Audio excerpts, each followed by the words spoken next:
Aupa! Aupa, gaixo! Egunon. Ni Gorka naz. Aupa, jo. Lorea. Aupa. Zer, jantokira zatoz? Bai. Bai, ongi.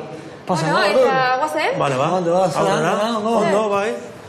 Behar bada aurre iritzi bat da, baina nik Jonander ikusi eta lehenengo itxuran, eske ez zitzaiten ez da burutik pasako kalean bizi den pertsona batenik. Zer dala eta tortezaz jantokide. Te encuentras en una separación, coges caminos un poquito, pues, que son un poquito no buenos ni normales, y bueno, te encuentras en una situación que te encuentras en la calle y al final, pues bueno, pues tienes que, pues yo soy una persona que no me gusta tirar de familia ni preocupar a las familias, y me lo he comido yo, y aquí estamos, aquí seguimos adelante, y hau da, esto es lo que hay.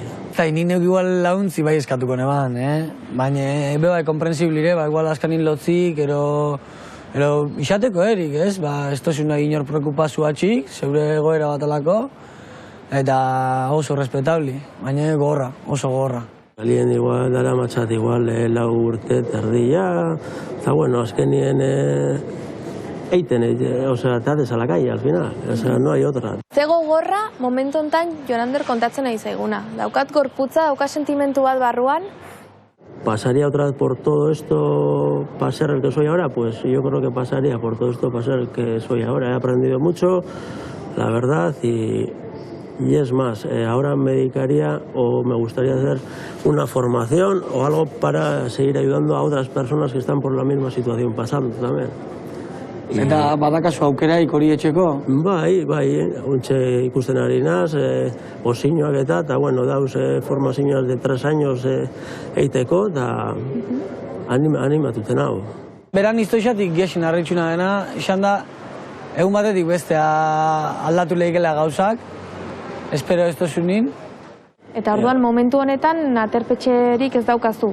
Entontan kalean zaudea. Aukera ipestakazu. Aukeri esa hostie uri bitarte, baina, bueno, karo, txakurra dekotuntxe, regalo niztie txakurbet, eta txakurrak ezin dira sartu. Orduan txakurra ez dut abandonatuko kalien, ez da? Neri adibidez oso gogorra iten zait, berain historiak entzutea, kalean bizi diela, eta bueno, nire burua jartzen da pentsatzen, adibidez, pertsona horrek gaur gauean non egin behar duen lo. Horretxo gazta da, gexen, 4 urtean didarule kalin. Zuke igartezu jentik aurre iritzi xataukela kaleko jentin ingurun, kalin bizitza zen jentin ingurun? Bai, hori da tema bat, que me quema bastante, azkenien. Genti petxetan de, hori, que igual ha sido por drogas edo adizioak, eta esteko no tiene nada que ver, al final. Igual izen da impresarizo bat, la piau egun de tal, eta, oye, ikusi da azkenien kalien. Behartxo gehienek ikasketarik ez dutela pentsatzen alduzu. Bai, ni bai. Nik hori bai. Este kosetan. Gexen dokan aurre iritzixe zan ba hoxe, adikzinoekin lotutako jenti xango zala, eta konturatuna ez dala isatxi pesolan. Osa batak ez daukela bestia zer ikusirik. Eta gero gauza bat esan biot, kalien dauen jenti azkenien, normalmente 99,9% danak jente oso ona dire. Oso ona eta bizotx honeku ebe bai. Bai, azkenian da sensazio bat, gaztia, euskalduna, kalian bere historia kontatu digu, zergaitik hanbukatuzun situazio horretan, eta nik uste dela situazio bat ia inor pentsatuko ez duna gertatu litekenik, eta edo hori gertatzea dago, baina ez dugu pentsatzen.